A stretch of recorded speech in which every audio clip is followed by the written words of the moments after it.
Graças a Deus, nós vamos para a parte 29 do Evangelho de Mateus. Parte 29, capítulo 5. Vai dar umas 500 partes. Em 2029 a gente termina. Mateus capítulo 5. Mas é assim, a palavra de Cristo ela é muito profunda. Não tem como passar por cima e ir passando. Tem que parar, meditar, refletir. A palavra de Cristo é assim. E a gente vai para Mateus capítulo 5. O foco de nossa mensagem hoje vai ser o verso 42. No último sermão, a gente focou nos versos 39 a 41. Hoje a gente vai focar no 42, mas o contexto é o mesmo. Então nós vamos ler do 38 ao 42 para contextualizar. Diz assim: Ouviste que foi dito aos antigos, não cometerás a... Ouviste que foi dito, olho por olho, dente por dente. Eu, porém, vos digo que não resistais ao mal, mas, se qualquer que te bater na face direita, oferece-lhe também a outra. E ao que quiser pleitear contigo e tirar-te a túnica, larga-lhe também a capa. E se qualquer que te obrigar a caminhar 1 milha, vai com ele 2. Dá a quem te pedir, e não te desvie daquele que quiser tomar emprestado de ti. Até aí, amém. Então, na última semana, e na verdade, há várias semanas, eu tenho mostrado para vocês que essa expressão, olho por olho, dente por dente, ela é muito mal compreendida nos nossos dias. E, na verdade, ela já estava sendo deturpada nos dias de Cristo. Mas a deturpação era um pouco diferente da deturpação que ocorre hoje. E por isso a gente se esforçou para explicar qual é o significado dessa expressão olho por olho, dente por dente, no contexto original.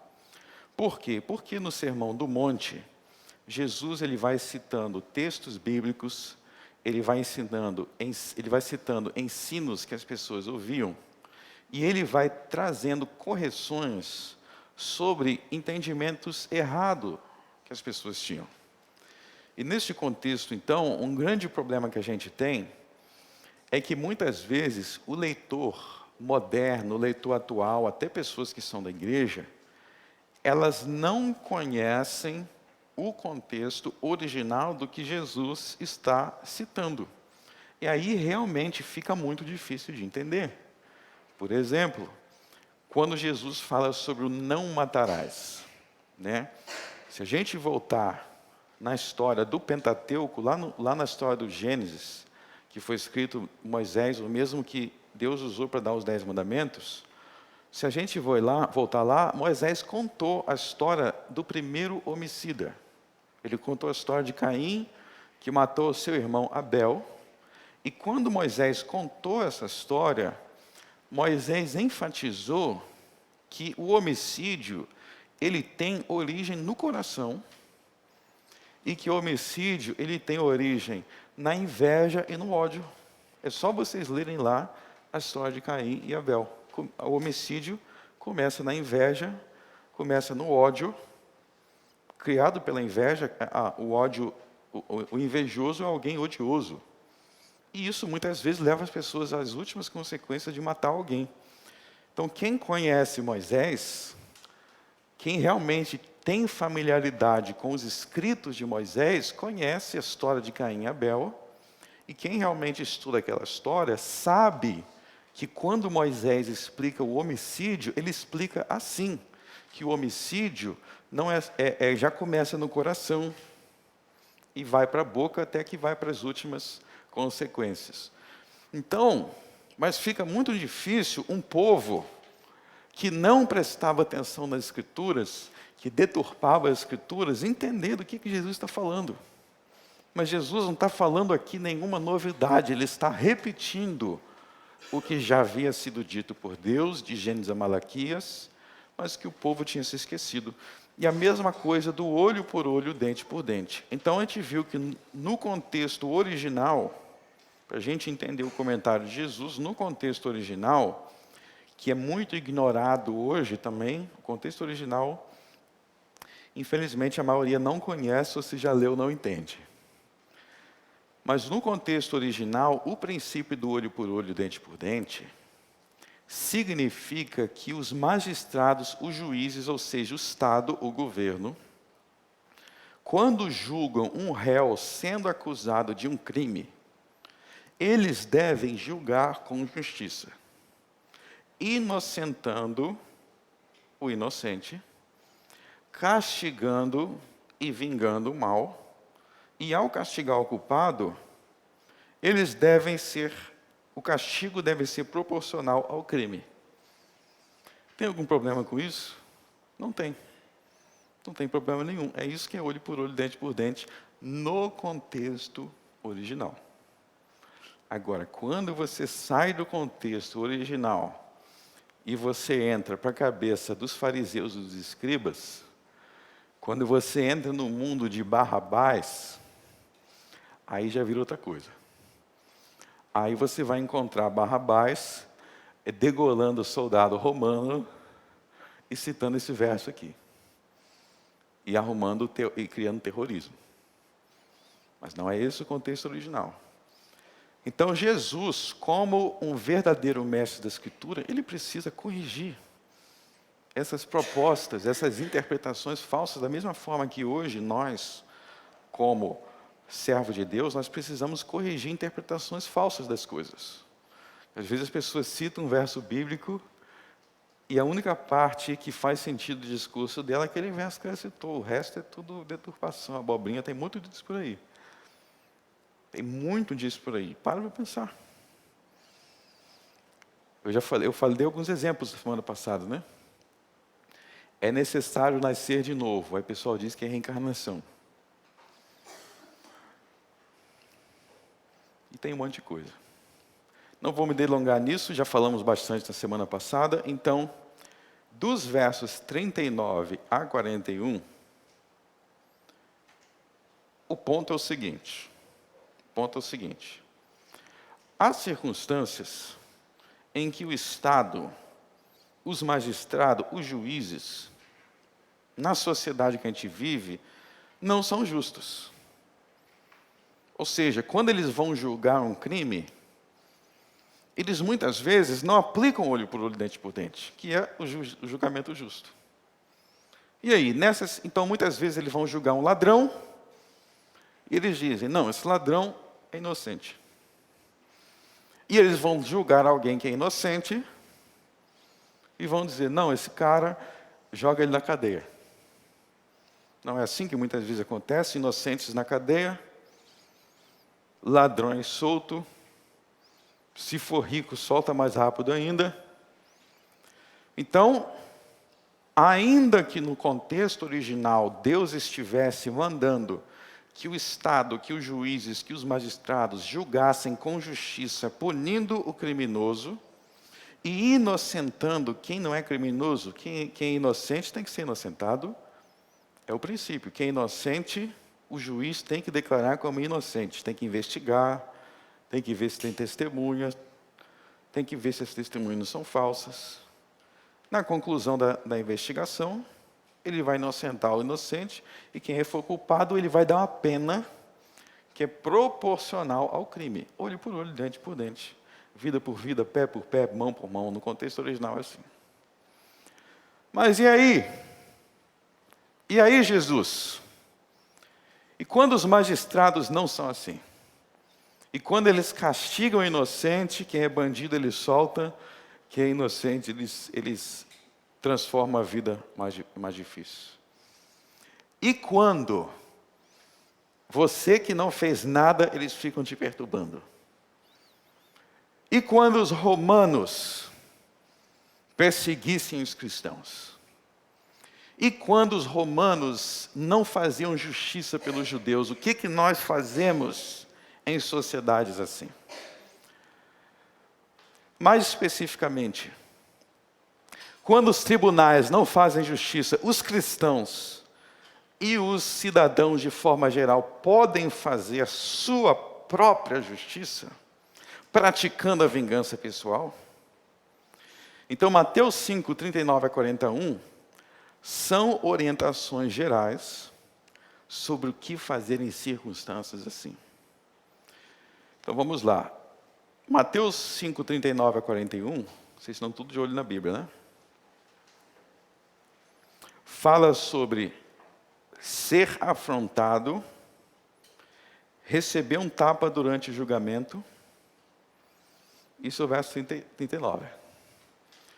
Então você está lá sendo julgado. Está no tribunal. Aí o juiz manda o policial te dar um tapa. O que você vai fazer? Você vai fazer o que está em Atos 23. Vamos pegar exemplos bíblicos para a gente entender essas orientações, exemplos bíblicos. Atos 23.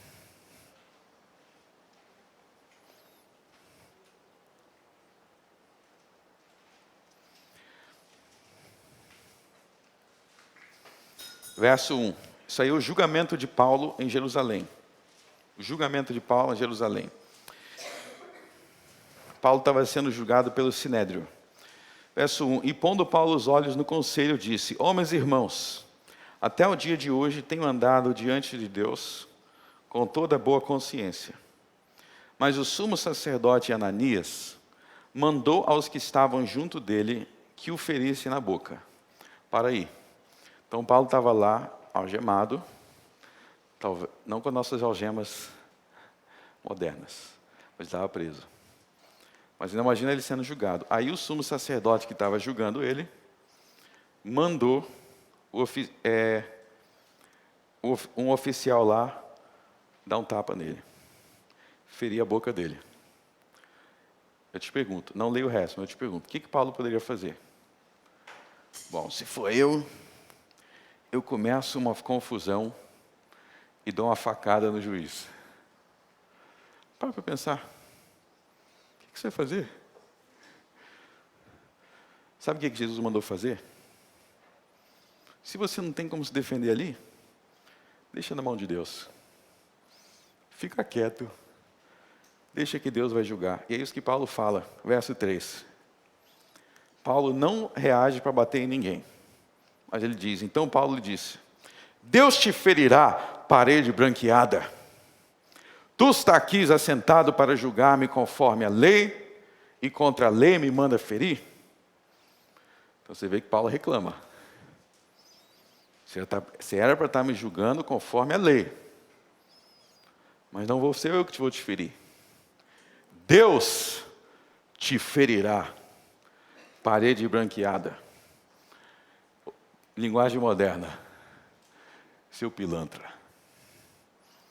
Mas pode deixar que eu não vou encostar a mão em você. Vocês estão entendendo? Então é isso que Jesus está dizendo para fazer. Jesus sabia que os cristãos, os primeiros cristãos, eles iam enfrentar esses julgamentos. Eles iam enfrentar situações em que o Estado não faria justiça. Em que um homem santo como Paulo, separado para ser apóstolo de Deus, teria que ser julgado por uns cafajestes desse, mandando bater nele, ferir na sua face. Você vê que Paulo, não é que Jesus, você vê então que Jesus não está dizendo que você tem que concordar, eu quero apanhar, não tem nada a ver com isso. Eu sou crente, eu tenho que apanhar de graça, não. Não tem nada a ver com isso. Tem a ver com o que você faz quando, mesmo exigindo justiça, não há justiça. Aí você tem duas opções. Um é o caminho de Barrabás. Vamos para a mão. E Barrabás se tornou um terrorista. O outro é o caminho de Cristo. Abaixa a cabeça, porque já sabe que Deus vai feri-lo. Como é que você sabe que Deus vai feri-lo? Porque Deus está no seu trono. E Jesus Cristo está à sua destra, dando a cada um segundo as suas obras. Por isso que eu preguei um sermão inteiro sobre isso. Como é que Jesus fez com Judas Iscariotes, quando Judas Iscariotes roubava o dinheiro dos pobres? Precisou esses pobres falar, não, nós vamos fazer um motim aqui e nós vamos matar Judas. Negativo. Deus cuidou de Judas. Deus julgou Judas.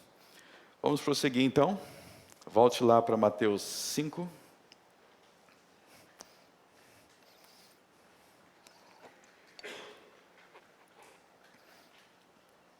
Mateus 5:40. E ao que quiser pleitear contigo, tirar-te a túnica, larga-lhe também a capa. O que significa a palavra pleitear? Os advogados têm que saber. Então, pleitear quer dizer que vai te levar até o tribunal. Vai te processar. Vai te processar por quê? Para tomar a tua túnica. Olha só que pessoa mesquinha. Vai te levar até o tribunal para tomar a camisa do teu corpo. Vai te processar para tomar a tua camisa. Aí Jesus diz, larga a capa também. Aí você vai me perguntar, por que a pessoa não poderia defender seu direito no tribunal? Poderia. Mas o contexto não é esse. O contexto é um tribunal injusto. Um tribunal que está lá para te perseguir. O que você vai fazer? Você vai tacar fogo na casa da pessoa? Você vai lá e vai roubar as túnicas dela também? Larga. Deixa a capa também. Você está aqui para tomar minha túnica? Então toma minha capa. Porque quando Deus intervir, você não vai ter nem teto para dormir. Deus te ferirá, parede branqueada. E o último exemplo que Jesus dá, verso 41. E se qualquer te obrigar a caminhar uma milha, vai com ele 2. Beleza, eu estou ali andando na rua, e alguém fala assim, você vai ter que caminhar comigo daqui até... Me fala o nome de algum buraco aí do Rio Grande do Sul. Não vou falar nem o nome para ninguém se ofender. Você vai ter que ir lá. Eu falo, puxa, eu estava indo para casa, eu tenho que ir contigo mesmo. Gente, para de tirar as coisas do contexto, tá? O contexto aqui é tirania estatal. É o governo abusivo. Se você sabe o que é olho por olho, dente por dente, você vai entender o contexto. O problema é que as pessoas querem ler as coisas sem entender o contexto que Jesus está falando. Vou dar um exemplo aqui para vocês entenderem do que Jesus está falando. Não é alguém aleatório te parando na rua, não. O contexto é que os soldados romanos, ou seja, o Estado romano, ele tinha o direito de obrigar as pessoas a caminhar para carregar coisas para ele. Vou dar um exemplo para vocês. Mateus 27, vocês estão no 6, né? Mateus 27, para vocês entenderem.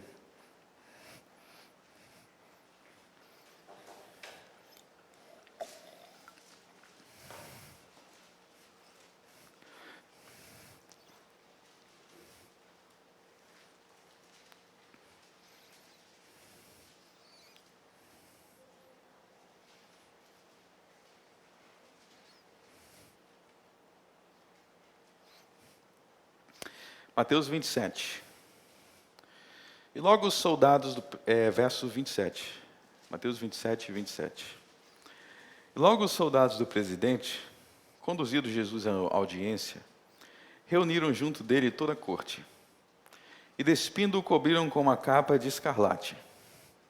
E tecendo uma coroa de espinhos, puseram na sua cabeça. E em sua mão direita uma cana. E ajoelhando diante dele, os escarneciam, dizendo, salve, rei dos judeus. E cuspindo nele, tiraram a cana e batiam com ela na cabeça. E depois de haverem escarnecido, tiraram-lhe a capa, vestiram as suas vestes e o levaram para ser crucificado. Olha só o que fizeram com Jesus. Quem que fez isso? O governo romano. Os soldados romanos. Está vendo como eles eram abusivos? Eles eram autoritários e abusivos. Se fizeram isso com Jesus, fazem com qualquer um. Continuando. Verso 32. E quando saíam, encontraram um homem cireneu, chamado Simão, a quem constrangeram a levar a sua cruz. Então, esse tal de Simão aí, estava passando, tinha nada a ver com o assunto, estava indo talvez para sua casa, para algum lugar, o soldado romano parou ele e falou: vem cá, agora você vai carregar essa cruz aqui e depois você volta e vai fazer o que você está fazendo. O que queria fazer? Não vou carregar não. Ia tomar uma surra ali mesmo. Ou então ele podia andar armado, só matando o soldado, né? Se vingando a si mesmo. Ou será que ele poderia invadir o palácio de Pôncio Pilatos e tacar fogo em tudo? Está vendo que essas coisas não fazem sentido? Jesus está falando, ó, te obrigaram, vai e vai calado. Sim, Senhor. Sim, Senhor soldado. Você sabia que no Brasil, só um parênteses aqui, no Brasil, segundo a Constituição Federal, no artigo 5º, inciso 25, as autoridades podem fazer uso de bens privados no caso de iminente perigo público, como, por exemplo, uma perseguição policial. Os advogados aí, vocês podem confirmar para mim. Mas numa perseguição policial, a polícia, se está lá no seu carro, ele pode parar você e falar: me dá meu seu carro. E ele vai fazer perseguição com o teu carro e você não pode dizer que não. Era mais ou menos isso daí. Então Jesus, nos versos 39 a 41, Jesus está ensinando maneiras bem práticas de lidar com situações de julgamentos injustos e de autoritarismo do governo romano. E sendo assim, as instruções de Jesus também têm relevância para nós, porque nós também vivemos em um estado que não pratica muito bem o olho por olho, dente por dente, não. Eles soltam muitos bandidos, condenam inocentes. Então, veja que Jesus não está ensinando a passividade, não é questão de ser passivo. É questão de ser sábio e de não tomar para si o que não é da sua alçada. Na Bíblia, quem é que se vinga? Quem se vinga é Deus, e quem vinga de criminosos sob a autoridade de Deus é o Estado. Se o Estado não vingar, não é você que tem que fazer. É isso. E neste contexto, então, nós vamos para o verso 42. Dá a quem te pedir, e não te desvies daquele que quiser tomar emprestado de ti. O que significa o verso 42? É o sentido do nosso sermão hoje. O sentido do verso 42 é o seguinte: mesmo em meio às tribulações, das injustiças, mesmo em situações em que você vive sob um estado injusto, o cristão deve continuar sendo caridoso e generoso. Ou seja, o ponto do verso 42 é: depois de descrever circunstâncias lamentáveis de governos injustos, que eles iam te levar para o tribunal e você ter que ficar quieto, que eles iam soltar ladrão igual Barrabás, e você que é inocente eles iam mandar açoitar, e o soldado romano ia te parar e te obrigar a carregar coisa que você não tem nada a ver com o assunto. Em situações assim de muita opressão, existe uma tendência do coração humano de começar a se endurecer, de começar a se esfriar no amor, de começar a se tornar uma pessoa desconfiada, de se tornar uma pessoa que não quer mais saber do próximo. E neste contexto Jesus diz: continue sendo generosos. Para a gente entender essa ideia de generosidade, não te desvies daquele que quiser tomar emprestado de ti. Não desvies de ajudar o próximo, em outras palavras, naquilo que ele precisa, em suas necessidades. Para a gente entender o conceito bíblico de caridade e de generosidade, vamos para Mateus verso 25, 35 a 40.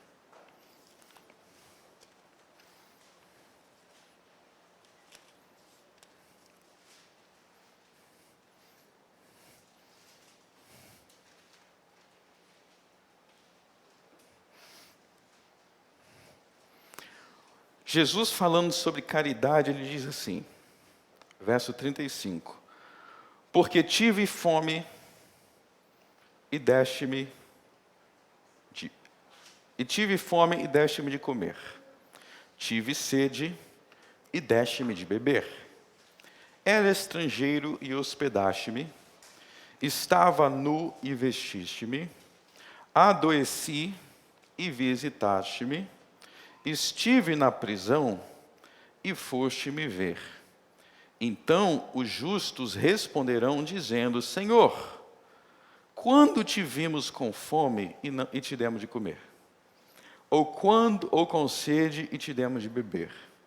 Ou quando te vimos estrangeiro e te hospedamos? Ou nu e te vestimos? E quando te vimos enfermo ou na prisão e fomos ver-te? E respondendo o rei, lhe dirá, em verdade vos digo, que quando fizestes a um destes meus pequeninos irmãos, a mim o fizestes.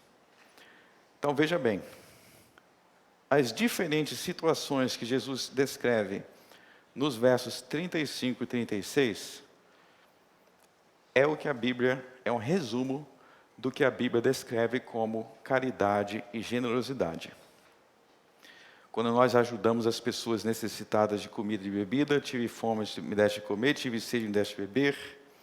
O estrangeiro aí, por que o estrangeiro deve ser alvo de caridade? O estrangeiro é alguém que ele não é daquele lugar. Por ele não ser daquele lugar, é mais fácil ele sofrer abusos, determinados abusos. Então, por exemplo, se você não precisa ser um país muito diferente, não. Se você for na Argentina, você já não fala espanhol. Se você já não fala espanhol, alguém pode falar uma coisa e está tentando te enrolar. Você não fala a língua, você não conhece os direitos, você não conhece a lei, você não conhece os costumes. Tudo se torna mais difícil para o estrangeiro. Você vai para os Estados Unidos. Você não fala inglês, como é que você vai exigir seus direitos? Então o estrangeiro ele é vulnerável. Por isso Jesus cita o estrangeiro. Verso 36, estava nu e vestiste-me, ou seja, falta de roupa. Adoeci e visitaste-me, visitar os enfermos. Estive na prisão e foste me ver. Esse estive na prisão e foste me ver, tem o famoso médico brasileiro, não vou falar o nome dele para não dar ibope para o site dele, mas tem um famoso médico brasileiro que ele foi na prisão dar um abraço no estuprador. Então tinha um estuprador preso, estuprador e matador. E ele foi na prisão dar um abraço, e esse estuprador e matador se veste de mulher, é um homem que se veste de mulher. E ele foi na prisão dar um abraço nesse cara pedófilo e dizer, que pena que você é vítima de preconceito. Isso apareceu em um desses canais aí, um desses programas aí, que graças a Deus eu não assisto, fiquei sabendo depois. E aí, tinha gente citando esse verso aqui, dizendo que esse médico está certo, porque tem que ir mesmo na prisão dar abraço nas pessoas. Isso aqui não está falando, quando ele diz, estive na prisão e foste me ver, ele está falando de presos por perseguição injustamente. Pessoas presas injustamente. Então, no contexto é o seguinte, por exemplo, se lembra que Paulo foi preso? Os 12 apóstolos foram presos? Aí você vai visitar esses irmãos. Ele está falando de visitar na prisão para consolar irmãos. Esse é o contexto aqui. Tanto que ele diz no verso 40, quando fizestes a um destes meus pequeninos irmãos, ou seja, quando você faz com os irmãos. Não está falando de abraçar criminoso, estuprador, assassino na cadeia, não. Tem nada a ver com isso. Então, esse é um tema, inclusive, que tem a ver lá com o Sermão do Monte, porque lá no Sermão do Monte a ideia é de que muitos irmãos seriam injustiçados e presos injustamente. E eles deveriam ser visitados. Então, aí você tem a ideia geral de caridade. Se tem alguém que precisa de roupa, se tem alguém que precisa de comida, se tem alguém que está doente, a igreja, se tem alguém que está sofrendo uma injustiça nos tribunais, está preso injustamente, a igreja deve socorrer e ajudar essas pessoas. E agora, pode voltar lá em Mateus 5. Agora a gente vai fazer o seguinte. Estou bebendo muita água hoje, né? Faz bem tomar água. A gente vai ver o seguinte, isso aí que a gente viu em Mateus 5, dos versos 38 a 42, nós vamos ver que isso se cumpriu muito claramente na vida do apóstolo Paulo. Então nós vamos analisar alguns aspectos da vida do apóstolo Paulo para ver esses versos aí na prática. Pulem para Atos 16. Pulem para Atos 16.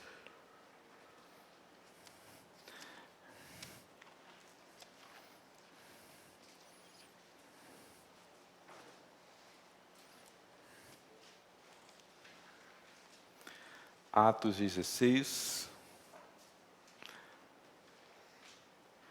Nós vamos ler sobre o início, a fundação da igreja de Filipe. Vocês sabem que tem a epístola de Paulo aos Filipenses. Filipenses ficava em Filipo.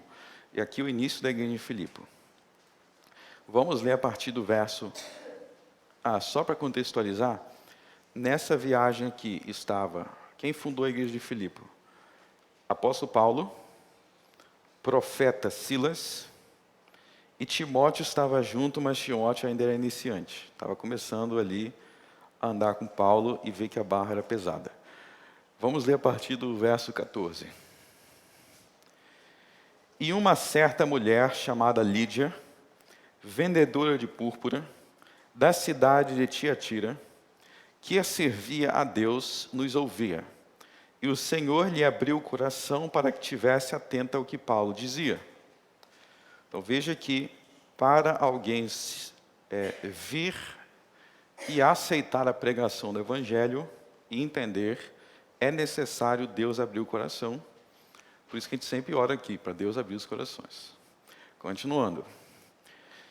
E depois que foi batizada, ela e a sua casa, nos rogou, dizendo: se haveis julgado que eu seja fiel ao Senhor, entrai em minha casa e ficai ali. E nos constrangeu a isso. Então veja aqui, Lídia, que era uma mulher, vendedora de púrpura, ou seja, era uma mulher de negócios. Ela, quando Paulo chegou para pregar, ela e a sua família foram batizados, ela creu em Jesus, ela e a sua família foram batizados. E aí, não só ela e a sua família foram batizados, mas ela hospedou Paulo, isso é um detalhe importante, ela hospedou Paulo na sua casa.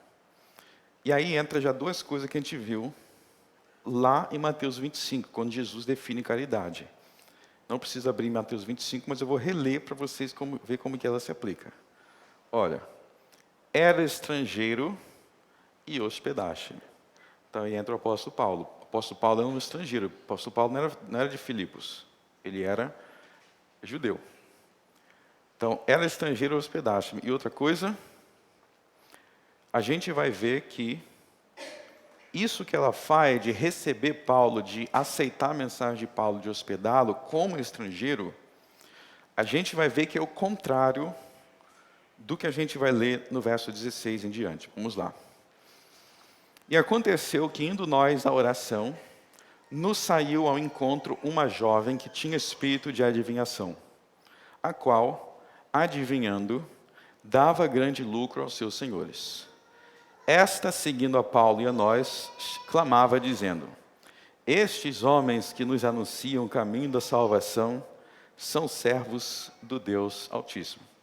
Então tinha essa mulher aí, e ela começa a seguir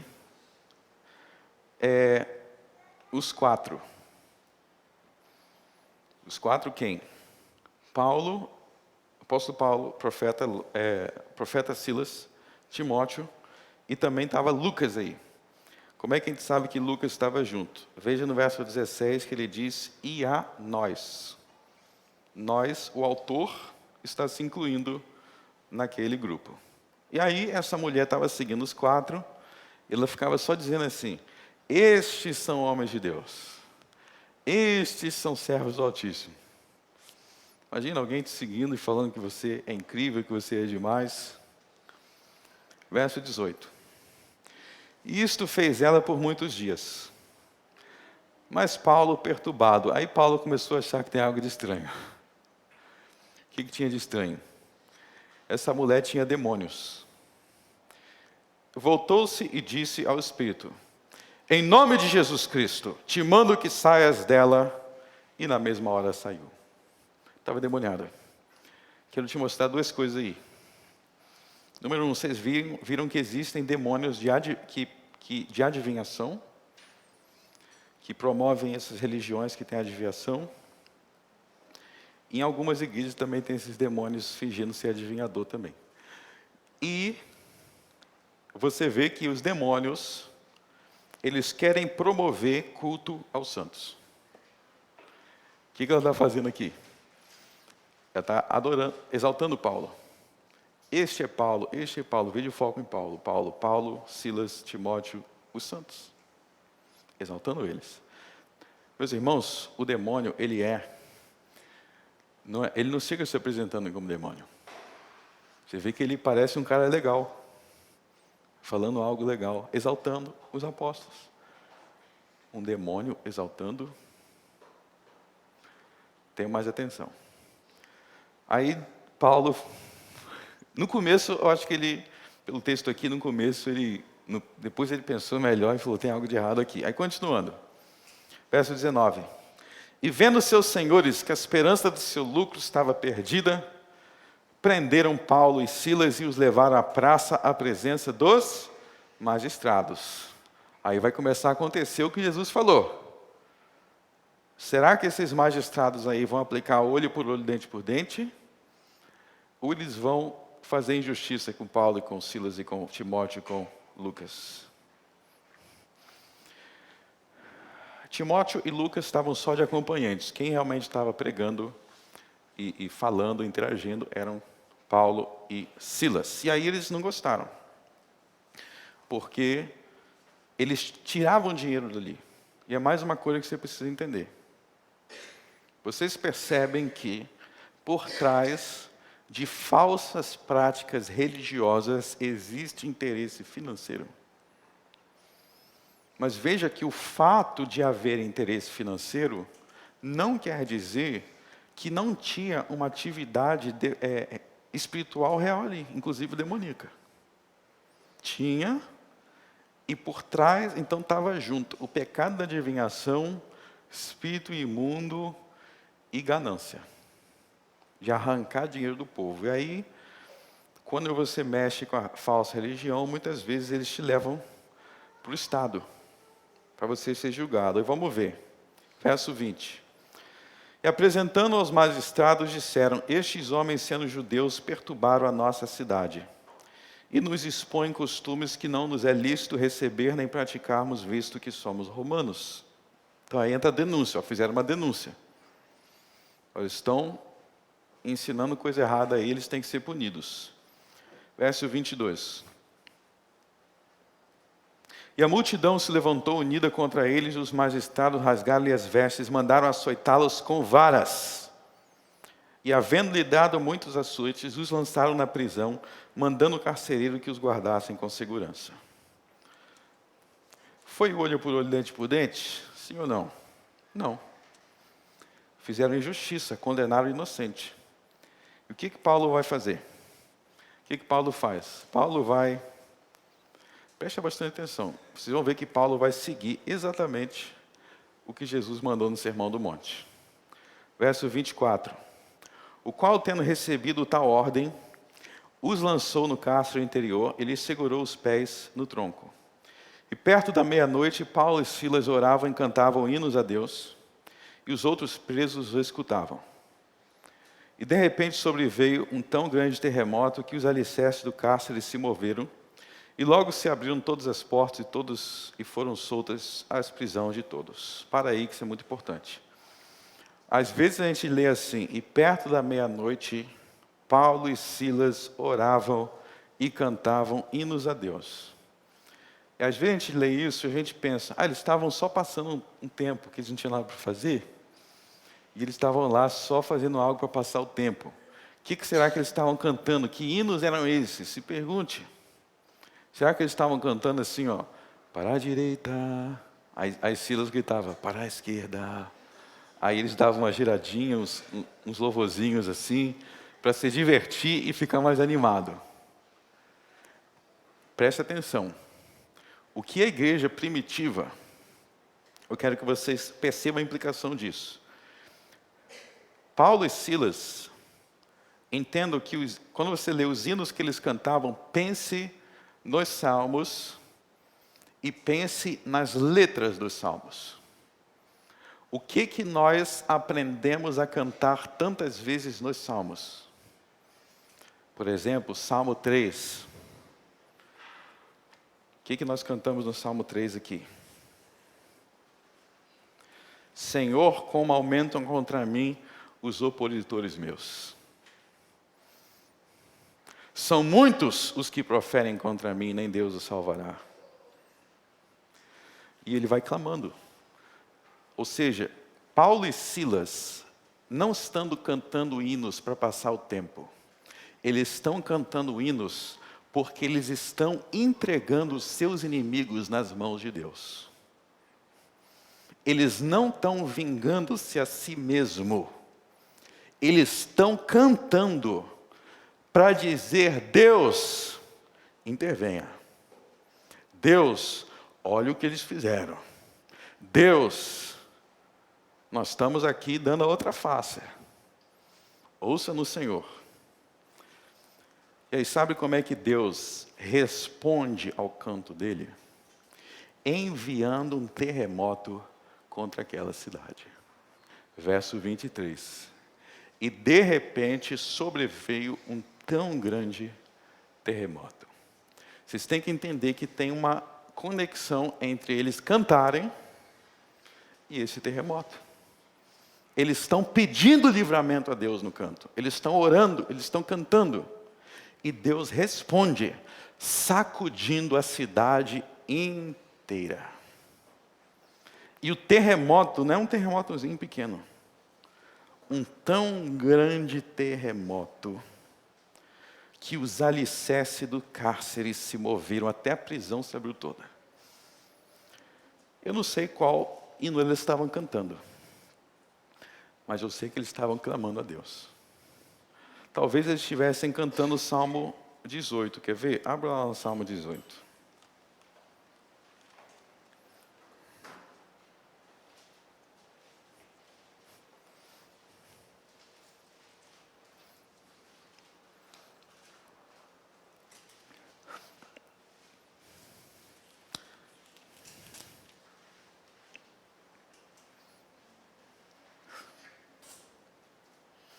Salmo 18, verso 3. Invocarei o nome do Senhor, que é digno de louvor, e ficarei livre dos meus inimigos. Tristezas de morte me cercaram, em torrentes de impiedade me assombraram. É a situação que Paulo estava. Paulo e Silas apanharam de graça. Agora, olha só o verso 6 e 7. Na angústia invoquei ao Senhor e clamei ao meu Deus. Desde o seu templo ouviu a minha voz, aos seus ouvidos chegou o meu clamor perante a sua face. Então a terra se abalou e tremeu. Para aí. Será que eu consigo imaginar, vocês não conseguem imaginar eles lá cantando? Na angústia, é melhor eu parar. E de repente a terra se treme. Com Deus atendendo. Então Deus atende em muitas orações dos santos, até vezes com tremor de terra. Volte para Atos capítulo 16. Então, até aí, o que isso tem a ver com o Sermão do Monte? Você vê que Paulo e Silas, eles não estão passivos. Eles não estão aceitando o mal, mas eles estão lidando com o mal, entregando na mão de Deus, sabendo que Deus é vingador e que Ele responde. E ele respondeu, punindo a cidade com terremoto e ao mesmo tempo livrando Paulo. E aí acontece algo muito importante. Aí vai entrar algo muito importante, verso 27. E acordando o carcereiro, e vendo abertas as portas da prisão, tirou a espada, quis matar-se, cuidando que os presos já tinham fugido. Por que ele queria se matar? Porque ele achou que os presos já tinham fugido, e aí ia vir as autoridades romanas, ia culpar ele por não lidar com a situação bem, e ele já falou, vamos matar logo. Continuando. Mas Paulo clamou com grande voz, dizendo, não te faças nenhum mal, que todos aqui estamos. E pedindo luz, saltou dentro e todo trêmulo, se prostrou ante Paulo e Silas. E tirando para fora, disse, senhores, que é necessário que eu faça para ser salvo? Então veja que o cara já começa a falar de salvação. Por quê? Porque ele sabia que Paulo e Silas estavam ali louvando a Deus. Ele quer conhecer esse Deus. Agora preste atenção. Se Paulo não cresce que a vingança pertence a Deus e não a ele, se Paulo tivesse a cabeça dos fariseus, de Barrabás, se Paulo não fosse um estudante de Moisés e de Jesus, que diz que a vingança pertence a Deus, não a mim, o que ele ia falar para esse carcereiro que prendeu ele e que era representante desse estado perverso? Ele ia falar assim, se mata logo, seu desgraçado, que você me prendeu aqui. Você quer se matar? Vem cá que eu te ajudo. Não. O que Paulo faz? Paulo evangeliza ele e depois vai comer na casa dele e batiza toda a família dele. Olha só, verso 31. E eles disseram, crê no Senhor Jesus. Eles é Paulo e Silas. Crê no Senhor Jesus Cristo, será salvo tu e tua casa. Eles pregavam a palavra do Senhor e a todos que estavam em sua casa. E tomando eles consigo, naquela mesma hora da noite, levou-lhes vergão e logo foi batizado. Ele e todos os seus, ele e toda a sua família, sua casa foi batizado ali. E levando as suas casas, ele pôs à mesa e alegrou-se de que com toda a sua casa havia crido em Deus. Terminou com um grande banquete na mesa, uma comida na mesa. Ele, o carcereiro e a família. Mas esse carcereiro, ele é representante de um estado injusto, que condenou Paulo justamente.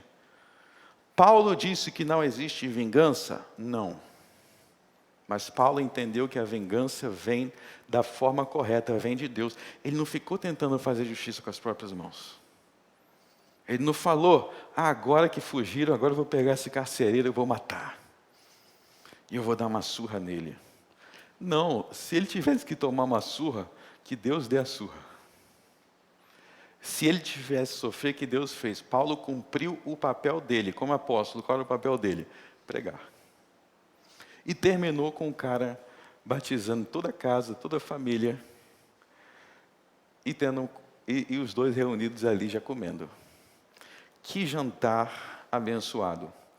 Agora, verso 35, vem outra coisa importante. E sendo já dia, os magistrados mandaram quadrilheiros, dizendo, soltai aqueles homens. E o carcereiro anunciou a Paulo estas palavras, dizendo, os magistrados mandaram que vos soltasse. Agora, pois, saí e ide em paz. Ué, então Paulo voltou para a cadeia? Sim. Ele voltou para lá, ele falou ao carcereiro, não, eu vou continuar lá. Por quê? Preste atenção como que Paulo era justo. Verso 37. Mas Paulo lhe replicou, açoitaram-nos publicamente, sem sermos condenados, sendo homens romanos, nos lançaram na prisão. E agora, encobertamente, nos lançam fora. Não será assim, mas venham eles mesmos e tirem-nos para fora. Por que Paulo não foi embora? Porque Paulo quer exigir justiça. Paulo está perguntando, como assim? Me condenaram, me prenderam, injustamente, e agora na calada da noite eles me mandam embora. Não. Eles vão ter que vir aqui, me pedir perdão e fazer justiça da forma correta. Porque eu sou cidadão romano. Por acaso Paulo é contra o magistrado fazer justiça? Não. Ele está inclusive exigindo, tanto que ele nem foi embora, ele já poderia ter ido embora. Ele está falando, não vou embora, porque essas paredes branqueadas, esses sem vergonhas, me fizeram tudo isso. Não, eles têm que dar satisfação. Então você aprende aqui, novamente, o cristão não é passivo. Ele exige justiça quando a justiça pode ser exigida. Quando não pode, infelizmente, o que você faz? Aí você entrega na mão de Deus. Aí você canta hinos para Deus mandar terremoto, se for necessário. Aí você pede a Deus, clama a Deus, coloca na mão de Deus, mas não vai pela via de fazer justiça pelas próprias mãos. É o que Jesus ensinou no Sermão do Monte. Olho por olho, dente por dente, sim. Mas isso não está nas suas mãos. Isso está nas mãos do Estado, do juízo. Se eles não fizerem, pode deixar que Deus manda terremoto. Continue firme. Continue apegado a Deus, que Ele faz justiça. E aí Paulo pregou, batizou todo mundo ali que tinha que batizar. E falou, tudo certo aqui, já comi a comida, mas eu não vou embora não. Eu só vou depois que eles vierem aqui. Não tem nada de quadrilheiro dando ordem. Eles têm que vir aqui e dar satisfação do que eles fizeram justiça. E outra coisa, eu e Silas somos cidadãos romanos. Vocês sabem que vocês estão com grandes problemas nas mãos. Então é assim que o cristão tem que ser. E aí entra mais uma vez o aspecto da generosidade, da caridade. Olha só o verso 40. E saindo da prisão, entraram em casa de Lídia, e vendo os irmãos, o confortaram e depois partiram. Esse trecho aí é muito importante pelo seguinte, novamente você vê Lídia como hospitaleira. O que Jesus falou, fui estrangeiro e me hospedaste. Agora preste atenção no seguinte, que isso é muito importante. Por que essa questão de hospitalidade com os irmãos na prisão é tão importante no Novo Testamento? Porque eles estavam vivendo um período de grande perseguição, mas tem um adendo.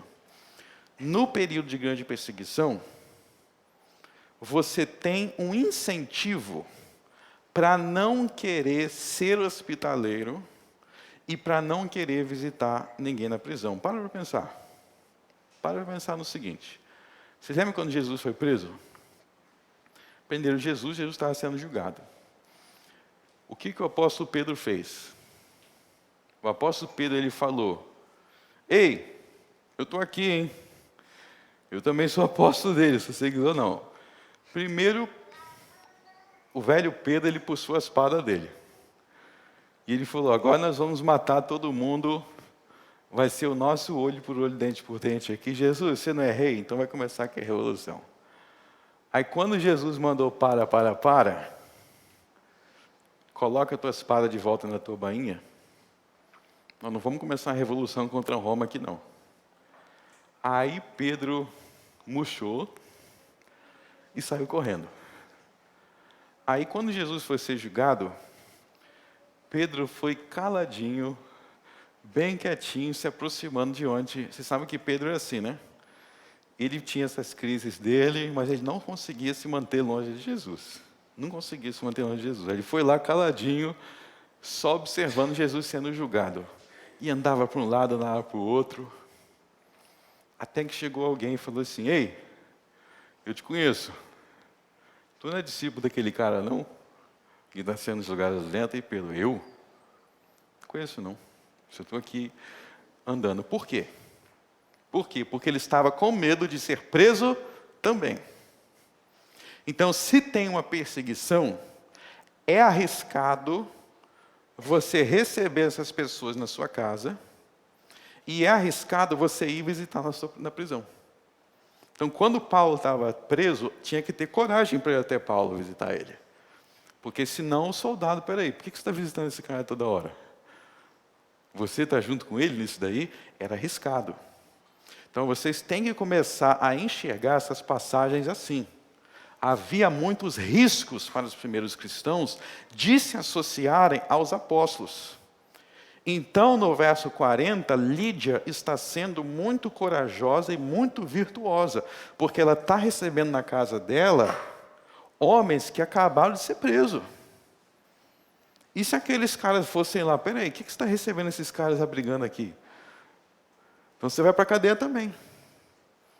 E aí que a gente vai entender o ponto de Jesus. Não permita que o perigo, com as circunstâncias adversas, façam vocês perder os seus valores. Nós temos valores de apoiar os nossos irmãos. Se tem irmão sendo perseguido, a gente tem que apoiar. Se tem irmão passando necessidade, a gente tem que emprestar. E as situações difíceis, seja de perseguição, seja porque a economia está ruim, seja porque tal coisa está ruim, não pode nos fazer perder os nossos valores. Eu te digo mais. Verso 40. Essa Lídia, do verso 40, a gente leu sobre ela no início da história, verso 14. Ela era uma mulher próspera. Ela era uma mulher, provavelmente seria descrita até como rica, porque ela era vendedora de púrpura. E púrpura era algo que os vendedores de púrpura, inclusive Apocalipse 18 vai trazer isso, eram pessoas muito prósperas. Ou seja, ela estava arriscando, ela era uma mulher que tinha uma posição na sociedade. E ela estava arriscando ser mal vista para exercer generosidade e caridade com os apóstolos que estavam sendo perseguidos. Apóstolo e profeta. Então, não permita que as situações difíceis façam você sacrificar e abrir mão dos nossos valores.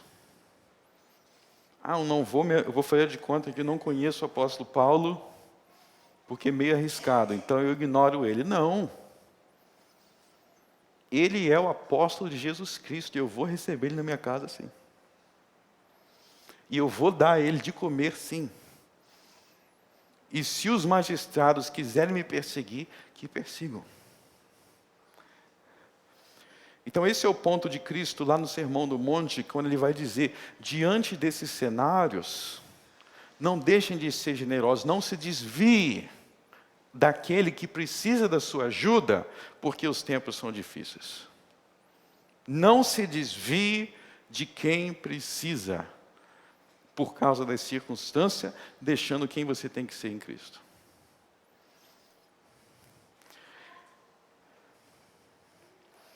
Se vocês abrirem, em 2 Timóteo,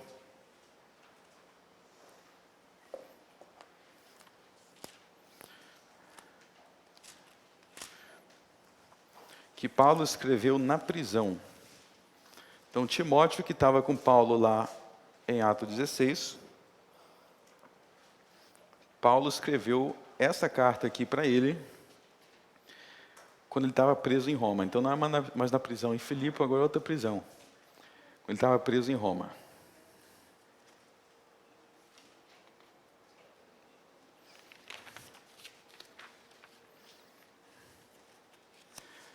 Segunda Timóteo, vamos para o capítulo 4. Vamos aprender como que os autores do Novo Testamento eram homens machos mesmo. E covarde não tinha vez. Paulo fala assim para Timóteo, 2 Timóteo 4, 9. Procura ver comigo depressa. Porque Demas me desamparou amando o presente século. E foi para Tessalônica. Ou seja, esse Demas aí já abandonou. Crescente para a Galácia, Tito para a Dalmácia. Verso 11, só Lucas está comigo. Olha, esse Lucas aí, ele é autor do terceiro evangelho. Mateus, Marcos, Lucas. Ele também é autor de Atos. Toma Marcos e traze-o contigo, porque me é muito útil para o ministério. Também enviei Tíquico a Éfeso. Quando vieres, traze a capa que deixei em Trode, em casa de Carpo, e os livros, principalmente os pergaminhos. Alexandre o latoeiro causou-me muitos males. O Senhor lhe pague, segundo as suas obras. Tu guarda-te também dele, porque resistiu muito às nossas palavras. Ninguém me assistiu na minha primeira defesa, antes todos me desampararam. Que isso não lhe seja imputado.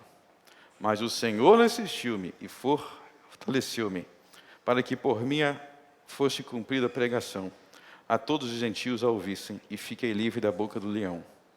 O Senhor me livrará de toda má obra. Então presta atenção, olha só que reunião abençoada essa aí. Ia estar Paulo, Lucas e Marcos reunidos num só lugar.